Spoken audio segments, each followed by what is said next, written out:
ओम शांति।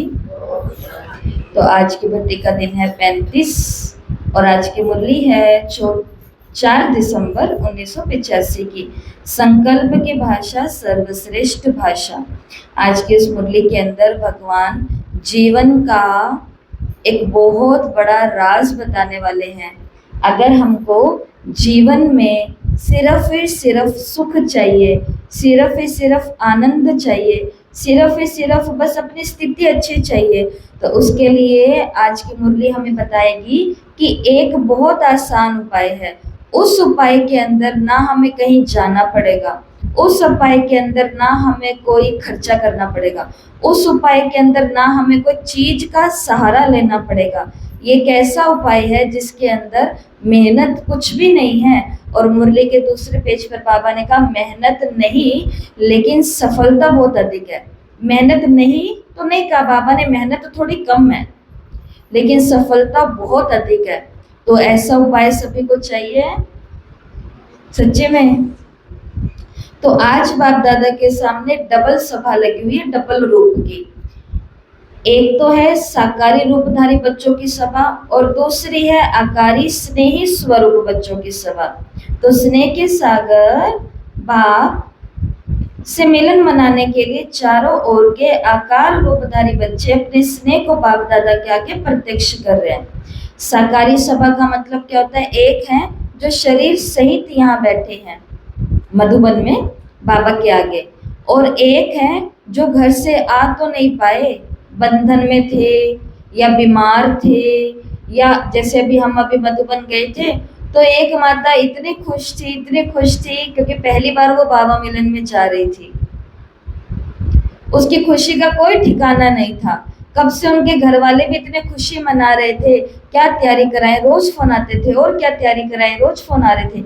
लेकिन आप मानोगे नहीं, शाम की ट्रेन है और शाम की ट्रेन से पहले जैसे हम लोग ऐसे करते ना कि थोड़ा स्नान आदि लेकर के खा पी करके फ्रेश होकर के और फिर चलते हैं ट्रेन में, तो वो वाला स्नान करने के लिए गई थी और बस स्नान करते करते पैर फिसला और फ्रैक्चर हो गया। वो कहती मेरे को तो टांग टूटी, मैं ट्रेन में बिठाया हो, मैं अपने आप चली जाऊंगी।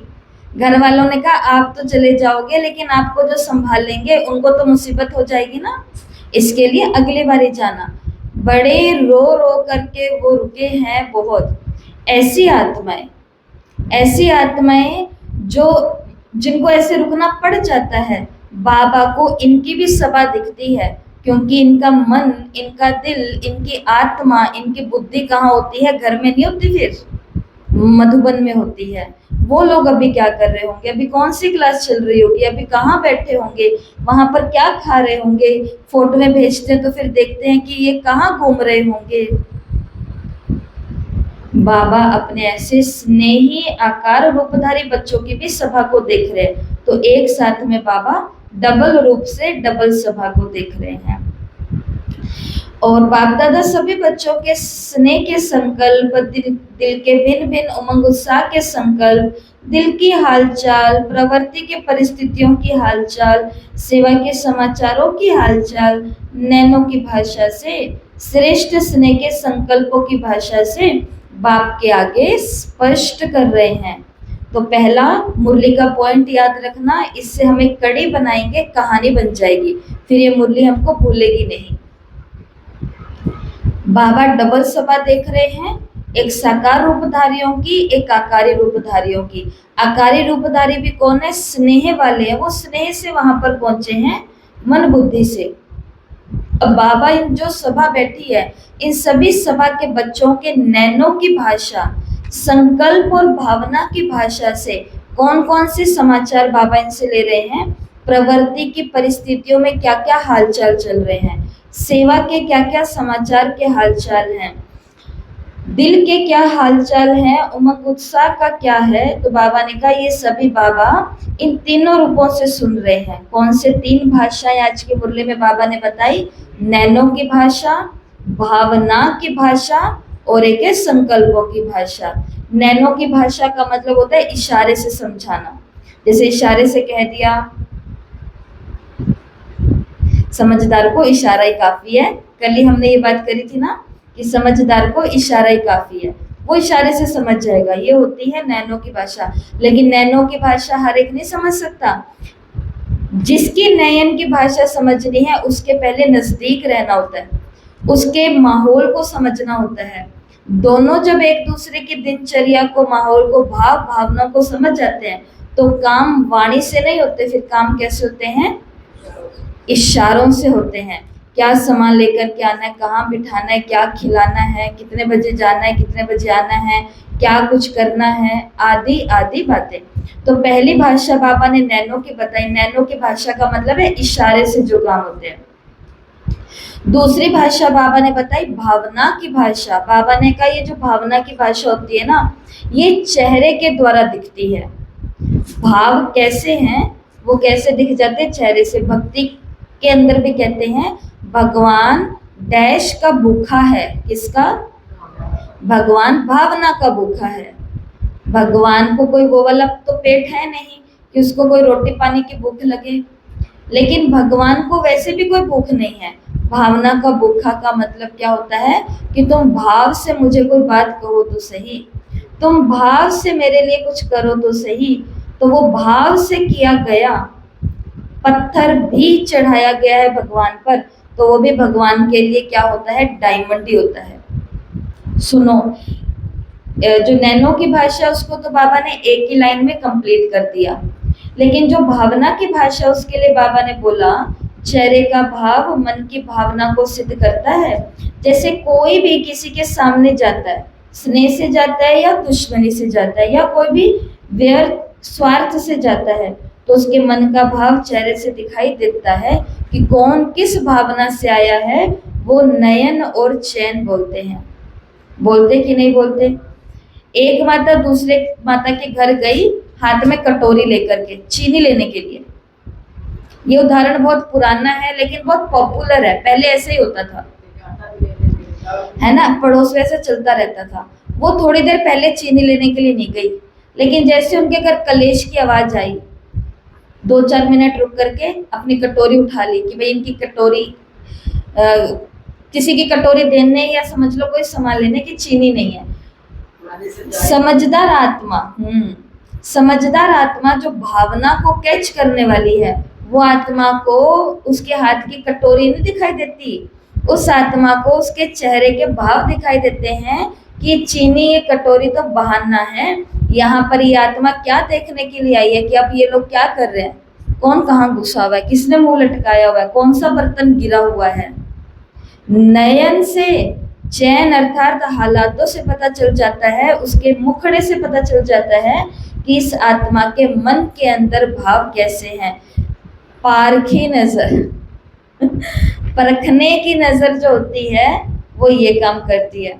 और ब्रह्मा कुमारी सेवा केंद्र जो इतने सालों से चलते जा रहे हैं, आज सालों साल बीत गए हैं, 90 वर्ष हो गए हैं, और किसी को कितना किसी को कितना, उस सेंटर के ऊपर धीरे धीरे रहने वाली आत्माएं जो है वो किस में निपुण हो जाती है? वो इसी चीज में परफेक्ट हो जाती है, क्योंकि उनके लिए रोज का काम है कि कोई आत्मा जब ये बात पूछती है तो इसके पीछे इसका भाव क्या है, कोई आत्मा जब ये बात पूछती है तो इसके पीछे इसका भाव क्या है। सामने वाले को लग रहा है मैं इतनी चालाकी से काम कर रहा हूँ, इनको कुछ नहीं पता चल रहा, लेकिन उनको नहीं पता चलेगा क्या। आजकल जो नए नए लोग जुड़ते हैं भोले भाले सीधे साधे से, वो लोग तो सीधा कहते हैं भाई इनके आगे कुछ नहीं करना, ये सुबह सुबह उठ करके योग लगाते हैं, इनको सब दिख जाता है। तो ये डर भी अच्छा है, ये भाव भी अच्छा है, अगर हम सही ट्रैक पे रहे। बाकी परखने की बुद्धि से वो तो नहीं दिखता कि हम क्या कर रहे हैं, लेकिन इस बात के पीछे की पूरी कर्म कहानी क्या है, ये बातें उनकी बातों से परखी जा सकती है। तो बाबा ने कहा भावना की जो भाषा होती है ना, ये 2 तरीके से जान सकते हैं, बोल से भी जान सकते हैं और चेहरे से भी जान सकते हैं। अब तीसरी भाषा बाबा बोल रहे हैं जिसके ऊपर पूरी मुरली चली है, जो मैं आपको कह रही थी, एक ऐसी उपाय, वो भाषा है संकल्पों की भाषा। मन से बात कर रहा है, मन से बात कर रहा है, विचार विचारों से बात कर रहे हैं, संकल्प से बात कर रहे हैं। ऐसे ही संकल्प की भाषा ये बहुत श्रेष्ठ भाषा है, ये मूल शक्ति है, सबसे श्रेष्ठ शक्ति है, सबसे तीव्र गति की भाषा है संकल्प की भाषा। नैनो की भाषा भी काम करे ना करे, भावना की भाषा से भी कुछ हो ना हो, लेकिन बाबा ने कहा ये सबसे तेज गति से काम करने वाली भाषा है। कितना भी कोई दूर हो, कोई साधन भी ना हो, लेकिन संकल्प की भाषा द्वारा किसी को भी मैसेज दे सकते हो। और अभी एक भविष्यवाणी है मुरली में, अंत में यही संकल्प की भाषा काम में आएगी। अंत में लास्ट समय में कौन सी भाषा काम आएगी? संकल्प की। यहाँ बैठे बैठे संकल्प करेंगे कि आप यहाँ आ जाओ। मधुबन के अंदर से हमें संकल्प आएंगे कि लास्ट ट्रेन है, बैठो और आ जाओ। ऐसा नहीं आएगा कि लास्ट ट्रेन है कि बस बैठो और आ जाओ। तो फिर ऐसा भाव पैदा होगा कि चलो जाते हैं, और वही लास्ट ट्रेन होगी, वही लास्ट बस होगी, वही लास्ट एरोप्लेन होगी। उसके बाद में सब रास्ते बंद हो जाएंगे। तो लेकिन इसके लिए बाबा ने बता दिया करना क्या पड़ेगा। कोई भी कनेक्शन जोड़ने के लिए सदा लाइन क्लियर चाहिए। कनेक्शन को भी जोड़ने के लिए लाइन क्लियर चाहिए। जितना जितना एक बाप और उनके द्वारा सुनाई गई नॉलेज, और उसी नॉलेज के द्वारा अगर जो सेवा है उसमें सदा बिजी रहने के जो अभ्यासी होंगे, उतना श्रेष्ठ संकल्प होने के कारण लाइन क्लियर होगी। तो सबसे अच्छी पावरफुल जो भाषा है वो कौन सी है? संकल्प की भाषा। यही अंत में सेवा का साधन बनेगी। और यही बाबा ने कहा कि यहाँ बैठे बैठे किसी दूर तक भी काम कर सकती है, और इसी के लिए बाबा ने बोला इसके लिए किसी साधन की भी जरूरत नहीं है। लेकिन ये भाषा उसी से जुड़ पाएगी जिसकी लाइन क्लियर है। और लाइन क्लियर करने के लिए क्या करें? कोई तार तो हमको सच में जोड़ना नहीं है। लाइन क्लियर करने के लिए विद्युत विभाग से भी बात नहीं करनी है, कोई ट्रांसफार्मर में भी प्रॉब्लम नहीं है, कोई मीटर में भी प्रॉब्लम नहीं है। प्रॉब्लम कहाँ आ गई है? इधर वाली तार में प्रॉब्लम आई हुई है, और कहीं प्रॉब्लम नहीं है। तो उसके लिए क्या करना पड़ेगा? 3 बातें याद रखना और नोट भी कर लेना। बाबा के द्वारा सुनाया गया ज्ञान, दूसरा खुद बाबा, और तीसरा बाबा के इस नॉलेज के द्वारा जो सेवाएं होती हैं, इन तीनों में बिजी रहने का जो अभ्यासी होगा, जो बाबा के ज्ञान और बाबा की सेवा, बाबा का ज्ञान, बाबा की सेवा। बोलो बाबा का ज्ञान, बाबा की सेवा। अब इसको याद करो, बाबा का, कैसे करोगे ज्ञान का एक्शन? बाबा का ज्ञान, बाबा की सेवा। ठीक है? बाबा का ज्ञान, बाबा की सेवा। जो इन तीनों में बिजी रहने का अभ्यासी होगा। बिजी रहने का अभ्यासी का मतलब ये नहीं है कि शिवरात्रि चल रही है 1 महीना फुल बिजी हूं मैं, तो दिवाली के 5 दिन के प्रोग्राम चल रहे हैं फुल बिजी हूं मैं, तो मधुबन की 7 दिन की यात्रा है, बाबा की याद, बाबा की नॉलेज, बाबा की सेवा में फुल बिजी हूं। नहीं, जिस आत्मा को प्रैक्टिस होगी डे टू डे लाइफ में इन तीनों बातों में अपनी बुद्धि को बिजी रखने की, उसकी बुद्धि की लाइन क्या हो जाएगी? क्लियर हो जाएगी। फिर बाबा की आवाजें सुनाई देगी।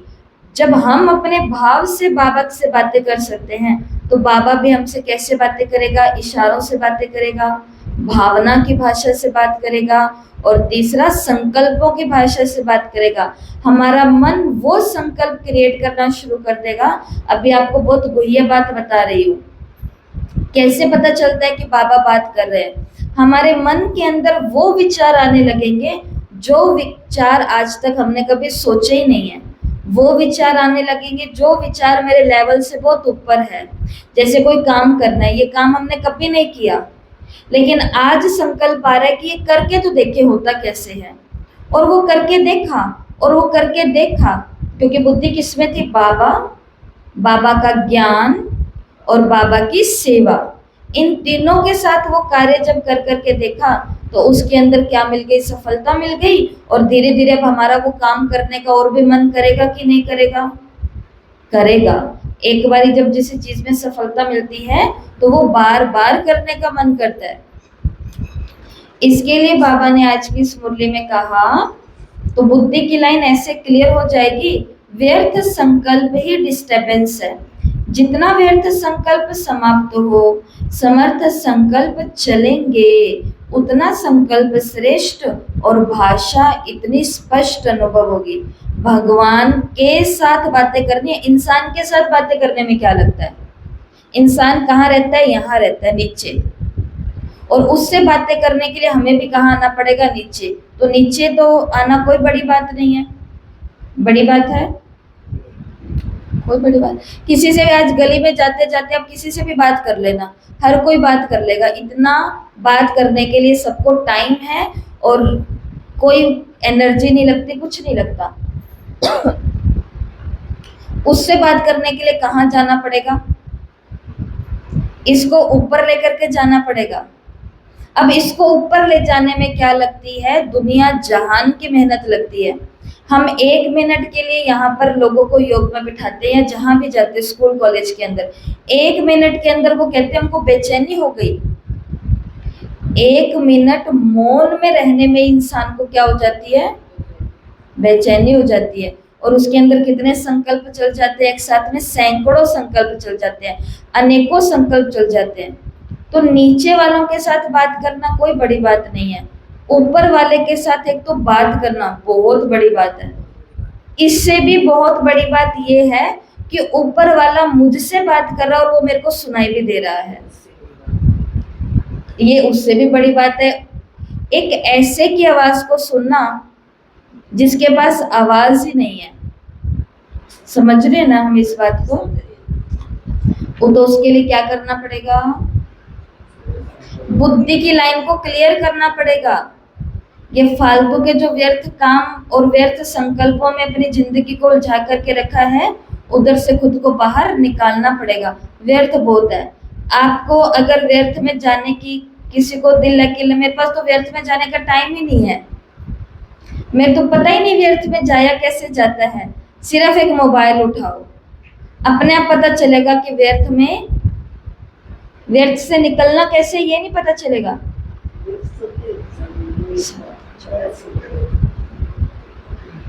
तो जितना व्यर्थ समाप्त होगा उतना समर्थ चलेगा। तो जैसे मुख की भाषा से अनुभव करते हो ना, संकल्प की भाषा सेकंड में मुख की भाषा से बहुत ज्यादा अनुभव करा सकती है। अंतर्मुखी आत्माओं की भाषा यही अलौकिक भाषा है। तो ये किसकी भाषा होगी? अंतर्मुखी आत्माओं की भाषा होगी, अलौकिक भाषा। बाबा ने कहा अब इस समय प्रमाण इन तीनों भाषाओं द्वारा सहज सफलता को प्राप्त करो। तो आप अपने आप से चैलेंज लो। घर के जिस सदस्य को, घर के किसी सदस्य ने आपकी किसी बात को गलत समझ लिया, आपने उनको सही बात समझाई, लेकिन उन्होंने आपकी भावना को गलत समझ लिया, लेकिन वो मुंह से नहीं समझ पा रहे हैं कि मेरे भाव कितना अच्छा था। तो आज एक्सपेरिमेंट करो, इसे कहते हैं योग के प्रयोग। योग का प्रयोग करो। आपने जहाँ बाबा का कमरा बनाया हुआ होगा अपने घर में, है ना, वो योग का स्थान, उस योग के स्थान पर 1 घंटा तक बैठे रहना, कुछ नहीं करना। 1 घंटा का टाइम निकाल करके पूरा 1 घंटा 60 मिनट के लिए वहां बैठना। उस आत्मा को भी सूक्ष्म में अनुभव करना, ये मेरे सामने बैठी है, बाबा हैं, ये हैं और मैं हूं। अब जो बात आप उनको मुंह से समझाना चाहते हो ना, 1 घंटा बैठ करके बाबा की शक्तियां आ रही है, जाते जाते वो वाला चित्र देख के जाना, वहां पर एक योगी बैठा और बाबा की किरणें कैसे आ रही है, उस आत्मा के ऊपर बाबा की किरणें आ रही है और इधर से मैं उस आत्मा को संकल्प भेज रही हूँ कि अब अपन को ऐसा नहीं ऐसा करना है, ऐसा नहीं ऐसा करना है। और वो आत्मा जैसे आपके सचमुच में सामने आएगी, वो आपकी बात को 1 सेकंड में समझ जाएगी। ऐसे कभी कभी योग के प्रयोग करते हैं तो सिद्ध होते हैं, और किया भी होगा किसी ने। मेहनत कम है, ये दीदियों का काम है। कल भोग का दिन था, तो कल हमने सोचा अव्यक्त ग्रुप को तो अव्यक्त में ही बैठना है, लेकिन अब सेवा के लिए किसको कहूं, मैं नहीं कहती मुंह से किसी को भी। तो सिर्फ दो आत्माओं जब भोग लेने के लिए यहाँ उठ रही थी, इधर से आ रही थी, तो दो के लिए बस संकल्प रचा था कि ये खुद चला करके बोले कि मुझे सेवा करनी है। और जैसे वो भोग लेने आए, दृष्टि लेते थोड़ा आगे हुए और आगे हुए के बोला कि दीदी हम भोग की बर्तन की सेवा कर सकते हैं। मैंने कहा हाँ कर सकते हो। तो ये केवल दीदियों का काम नहीं है, सबका काम है। तो कभी कभी निशाने पर तीर लग जाता है।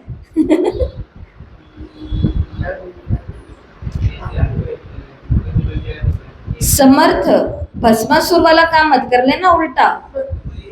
भस्मासुर वाला उल्टा काम कर लिया कि मैं ड्रग्स बेच रहा हूँ, मेरे पास आज 10 लोग आ जाए मैं ड्रग्स बेच दूंगा, ये हो गया भस्मासुर वाला काम। इस आत्मा का होगा अब सर्वनाश।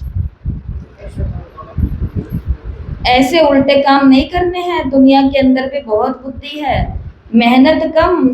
क्योंकि बच्चे आते हैं ना, उनको बोलते हैं मेडिटेशन से सब हो जाएगा, वो कहते दीदी ठीक है फिर पढ़ने की क्या जरूरत है, मैं ये लिखता हूँ सफलता मेरा जन्मसिद्ध अधिकार है। मेहनत तो करनी पड़ेगी, बोलते जाए। अब एक महावाक्य को ध्यान से सुनना, मेहनत कम, इसमें मेहनत भी कम लगेगी, संकल्प में समय भी कम लगेगा, लेकिन सफलता सहज मिलेगी। तो आज करके देखोगे योग का प्रयोग।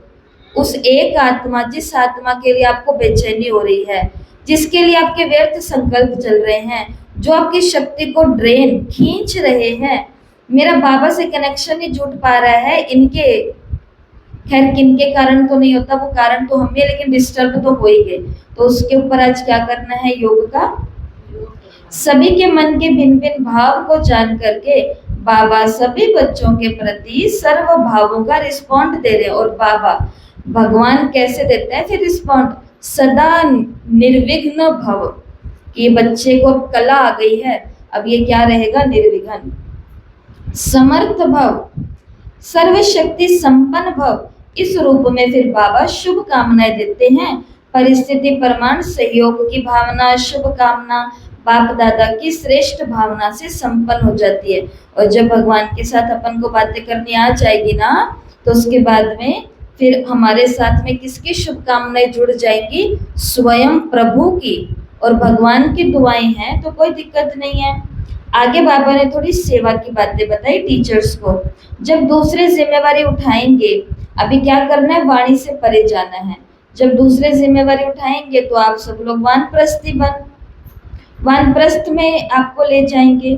अभी तो अपनी स्टेज बनानी पड़ती है, फिर बनी हुई स्टेज बनी बनाई मिलेगी। यही सेवा की सफलता है। जो बनाने वाले दूसरे हो, आप तो सिर्फ आशीर्वाद देकर के जाओ। और कोविड के बाद में यही हुआ है, बनी बनाई स्टेज तैयार मिलती है, सिर्फ उनको बताना पड़ता है, वहां जाओ, सेवा करो, आशीर्वाद दो और वापस अपनी कुटिया में आ जाओ। अभी तो ऐसा ही है। सभी को सेवा करना सिखा दिया ना। टीचर्स को बाबा पूछ रहे हैं, अपने सेवा केंद्र पर सभी को सेवा करना सिखा दिया ना, क्या जवाब दे। टीचर ने तो सिखा दिया ना, टीचर ने सिखा दिया। तो बाबा ने कहा तो जो सीख गए, सिखाया तो सभी को, पर उसमें से जो सीख गए हैं किस लिए सीखे हैं,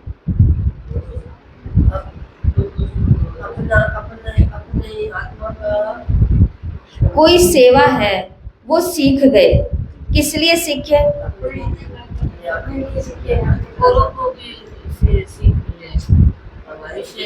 और थोड़ा सा और सोचो, कोई भी काम कोई सीखता है तो किस लिए सीखता है। मानो मुझे सिलाई आती है और वो सिलाई मैंने आपको सिखा दी, किस लिए सिखाई, औरों को सिखाओ। तो जो सीख गए हैं किस लिए सीखे, करने के लिए सीखे हो ना। तो जो सीखे हैं वो करना पड़ेगा। अभी ज्यादा माथा लगाने की जरूरत नहीं है। जैसे स्वर्ग में सब बना बनाया होगा, सिर्फ वो ये कहेंगे चलिए हुजूर, बैठिए हुजूर, स्वर्ग में ऐसे होगा। तो बाबा ने कहा मेहनत की सफलता का फल अभी से प्रत्यक्ष रूप में अनुभव करेंगे। अभी तो ज्यादा माथा लगाने वाली सेवा का ही स्वरूप बदल रहा है। जहाँ ज्यादा माथा लगाते हैं वहां ज्यादा स्वभाव का भी माथा टकराता है। जिनसे ज्यादा माथा लगाना पड़ता है वहां पर स्वभाव का भी माथा ज्यादा टकराता है। इसलिए बाबा ने कहा, एक ने कहा दूसरे ने माना, ये भी एक श्रेष्ठ कर्म करके दिखाने के निमित्त बनो। और एक बहुत बड़ा गुण है कि एक ने कहा दूसरे ने मान लिया। एक बोलता रहता है कि ये करना है, ये करना है, ये करना है, वो कह रहे जब तक दीदी नहीं कहेंगे हम नहीं करेंगे। सेवा वाली माताएं आती है, वो दूसरी माता को बोलते हैं कि अरे चलो भाई अपने को ये करना है, वो उनकी सुनते ही नहीं है। वो उनकी क्यों नहीं सुनते? क्योंकि वो दीदी ने नहीं कहा।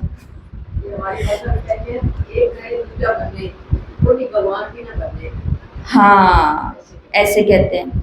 तो बाबा ने कहा अगर सेवाओं को, यज्ञ को हम सीख गए हैं, उनको आगे करना, तो अब ये काम तो प्रैक्टिकल में सीखो ना कि एक ने कहा और दूसरे ने माना।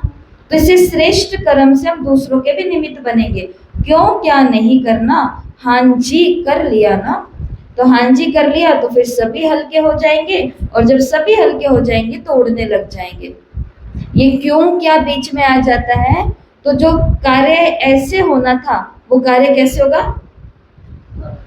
ऐसे। क्यों क्या नहीं करना? हाँ जी। जैसे पंछी कभी किस डाली पर कभी किस डाली पर बैठता है, उड़ता ही रहता है, ऐसे उड़ने वाले पंछी फिर बन जाएंगे। वैसे तो बाबा ने कहा उड़ता पंछी बनना है हमें, लेकिन आज बाबा ने कहा उड़ता पंछी नहीं बनना। उड़ता पंछी नहीं बनने का मतलब बताओ कुसुमन, क्या समझे? क्या समझे?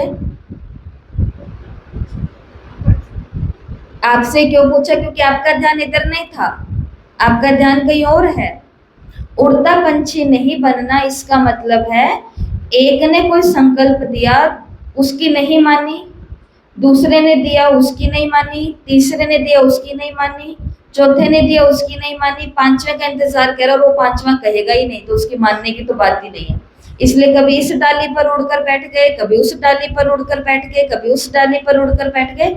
बाबा ने कहा अब तो एक ही डाली पर बैठना है, और वो कौन सा है? घर। तो अभी ऐसे संस्कार अपने में भरो, कभी भी ऑर्डर आएगा तो क्यों क्या तो नहीं करोगी ना। जब सेवा स्थान कहते हो, अब थोड़ा ध्यान से सुनना, सभी अपने अपने सेवा स्थानों के लिए। जब सेवा स्थान कहते हो तो क्या हुआ? सेवा स्थान का अर्थ क्या होता है? कहाँ भी कोई सेंटर को घर तो नहीं कहते हो ना, सेवा स्थान कहते हैं। प्रवृत्ति वालों के होते हैं घर, लेकिन जहाँ ब्राह्मण रहते हैं उन्हें कहते हैं सेवा स्थान। आगे समझ में बात?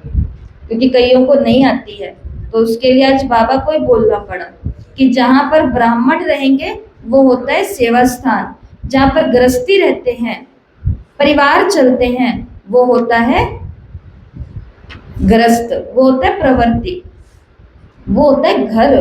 तो जहां सेवा है वहां हाजिर होना चाहिए, घर होगा तो छोड़ने में मुश्किल होगा। अभी तो सेवा स्थान है किसके लिए? सेवा के लिए। सेवा स्थान किस लिए मिले हैं? सेवा करने के लिए मिले हैं।